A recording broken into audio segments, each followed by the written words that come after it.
For 5 years, she had been the hospital's most mysterious assistant. She never talked, never smiled, just did her job. The other assistants called her the ghost behind her back. But that night, as she ran to the operating room with bloody gloves, the man waiting by the door saw her and froze. "Warrior?" he whispered. And in that moment, everyone realized that this silent assistant was anything but ordinary. Before we continue with this powerful story of hidden healing and silent service, tell me in the comments which city you're watching from today. And if you believe stories like this deserve to be told, hit that subscribe button and help us honor the quiet heroes walking among us. Metro General Hospital's trauma unit operated with the controlled chaos that defined urban emergency medicine. Between the ambulance bay and the operating theaters, lives hung in the balance while medical professionals worked against time to save patients that arrived in conditions ranging from routine emergencies to catastrophic injuries. Among the dozens of medical assistants who kept the trauma unit functioning, Maria Santos was both the most capable and the most enigmatic. For 5 years, Maria had been the ghost of the night shift. She arrived at 7 p.m. exactly, worked through the most challenging cases with mechanical precision, and disappeared at dawn without participating in the informal debriefings that helped other staff process the emotional weight of trauma medicine. She never complained about difficult assignments, never asked for help with procedures that left other assistants overwhelmed, and never seemed to take breaks even during the most grueling shifts. The other medical assistants had developed their own theories about Maria's unusual demeanor. Some figured she was just naturally introverted, maybe someone who processed stress differently than most people. Others thought she might have some form of social anxiety that made group interactions uncomfortable. The supervising nurses had stopped wondering about Maria's personality quirks years ago. Her clinical competence was exceptional, her reliability was absolute, and her ability to function under pressure had made her indispensable to the trauma unit's operations. Staff members had given Maria a nickname that reflected both her effectiveness and her mysterious nature, the Ghost. Not because she was unfriendly, but because she seemed to materialize wherever she was needed most without anyone noticing her approach. She would appear at critical moments with exactly the right equipment, assist with procedures that required split-second timing, and then fade back into the background as if she had never been there. But there were aspects of Maria's work style that didn't quite match the profile of even an exceptionally skilled civilian medical assistant, if anyone had been paying close enough attention to notice them. Her response to trauma cases followed patterns that seemed almost algorithmic in their efficiency. When ambulances arrived with multiple casualties, Maria didn't just assist with triage, she conducted what amounted to a systematic battlefield assessment, prioritizing patients not just by injury severity but by survivability calculations that suggested training in mass casualty management under resource-limited conditions. Her medical supply organization exceeded normal hospital standards. Every instrument, medication, and piece of equipment had its designated place, arranged with the kind of precision that suggested experience in environments where misplaced supplies could mean the difference between life and death. She could locate any item in complete darkness and seemed to anticipate equipment needs before doctors requested them. Most telling was her instinctive understanding of trauma medicine that extended far beyond civilian emergency procedures. When a patient arrived with injuries from what appeared to be a construction accident, Maria immediately recognized the wound patterns as consistent with explosive device damage, the kind of injuries that occurred when improvised bombs detonated in confined spaces, creating specific patterns of shrapnel damage and internal trauma. The attending physician, Dr. Richardson, had commented on Maria's diagnostic insight, asking where she had learned to identify blast injury patterns. Maria's only response had been, experience. What none of them knew was that Maria Santos had spent 8 years as a combat medic with the U.S. Army's 10th Mountain Division. She had treated battlefield casualties in Afghanistan and Iraq, where medical care meant working without adequate supplies, under enemy fire, in conditions that would paralyze civilian medical professionals. Her understanding of trauma treatment had been developed not in sterile hospital environments, but in forward operating bases where the ability to save lives under impossible circumstances separated the survivors from the casualties. Maria's transition from military combat medic to civilian hospital assistant hadn't been planned. After her discharge, she had struggled to find work that utilized her medical training without requiring certifications she couldn't afford to pursue. Hospital assistant work had seemed like a logical fit.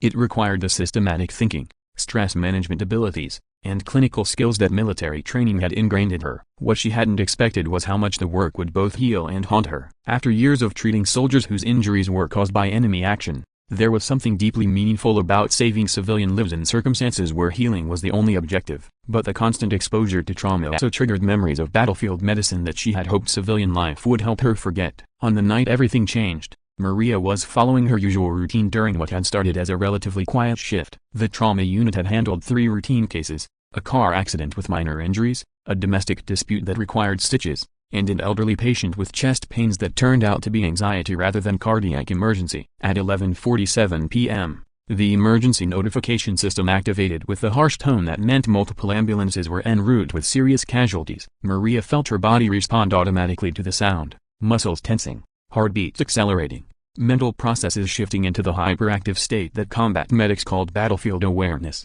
Old training kicked in as she began preparing for what her experience told her would be a mass casualty situation. The radio crackled with updates from the ambulance crews: multiple vehicle accident, highway construction zone, at least 6 casualties, ETA 4 minutes. Maria was already moving, setting up trauma bays with the systematic efficiency that had once kept soldiers alive in circumstances where hesitation meant death. When the first ambulance arrived, Maria's assessment confirmed her worst expectations. The accident had involved a passenger van that had struck construction equipment at highway speed, creating injuries that ranged from minor to life-threatening. But it was the second ambulance that brought the case that would change everything. The patient was a man in his 30s, unconscious, with injuries that Maria recognized immediately as consistent with explosive trauma combined with vehicular impact. His wound patterns suggested someone who had been in a vehicle when an improvised explosive device detonated, then survived the secondary trauma of a high-speed crash. The combination was horrifically familiar to anyone who had treated casualties in combat zones where roadside bombs were followed by vehicle rollovers.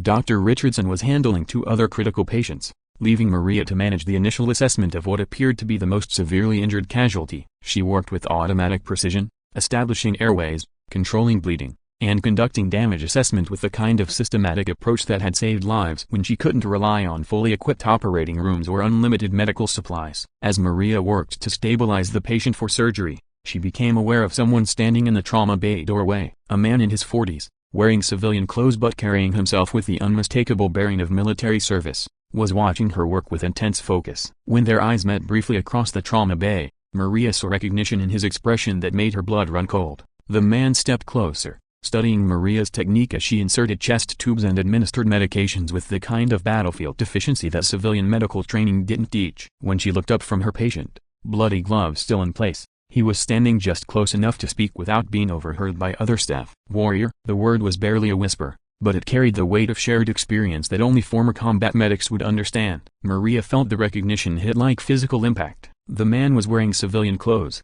but his posture, his way of assessing the medical situation, and most importantly his use of a call sign that her unit had given her in Afghanistan, identified him immediately as someone from her military past. "Not here," she said quietly, never stopping her work on the patient. "Not now." But the damage was done. The word warrior had been spoken loudly enough for other staff to hear, and several nurses were now looking at Maria with new curiosity. Her carefully maintained anonymity was beginning to crack. The man, whom she now recognized as Staff Sergeant Mike Torres from her deployment rotation, stepped back but didn't leave. "We need to talk," he said simply. Maria continued working, but her mind was racing beyond the immediate medical emergency. Torres's presence in her hospital, his recognition of her combat medic techniques, and his use of her military call sign meant that her past was no longer safely buried beneath scrubs and hospital protocols. Someone from her old life had found her, and that meant questions she wasn't prepared to answer. After the patient was stabilized and transferred to surgery, Maria found Torres waiting in the staff break room.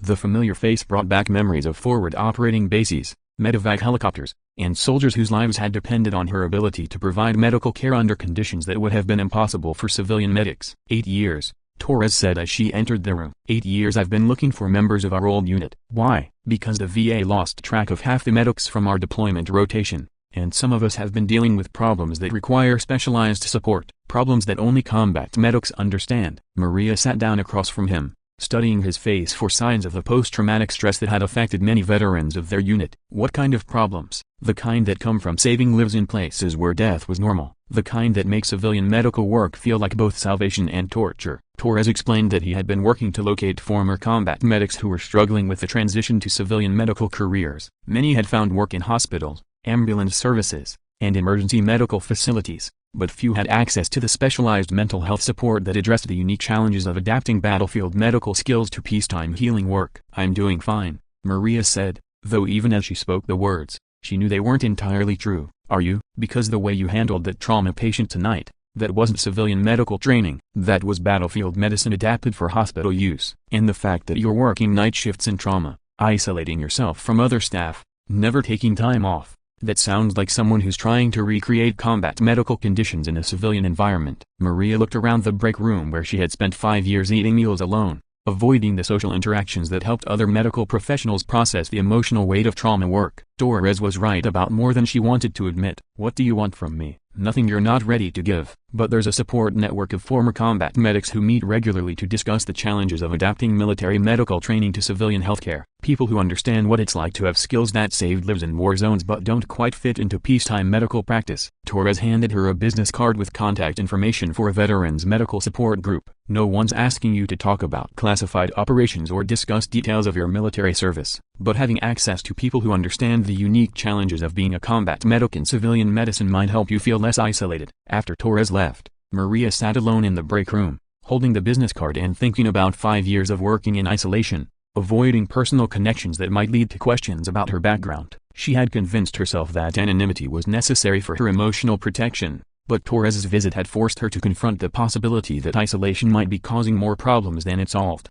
When her shift ended at dawn, Maria made a decision that felt both inevitable and terrifying. She called the number on Torres's card. "I'd like to know more about the support group," she said when someone answered. "Are you a former combat medic?" "Yes, and I think I need help figuring out how to be one in civilian life." The conversation that followed lasted nearly an hour and ended with Maria agreeing to attend a meeting the following week. For the first time in 5 years, she would be in a room with people who understood exactly what it meant to carry battlefield medical skills into peacetime healing work. As Maria drove home through the early morning city, she realized that her identity as the ghost, the silent assistant who worked trauma cases without emotional involvement, was about to be replaced by something more complicated but potentially more sustainable. Maybe Torres was right. Maybe the skills that had once kept soldiers alive in combat zones could be adapted for civilian medical work without requiring complete emotional isolation. But that would mean acknowledging parts of her military experience that she had spent 5 years trying to forget, and accepting that her combat medic identity was something to be honored rather than hidden. So I ask you,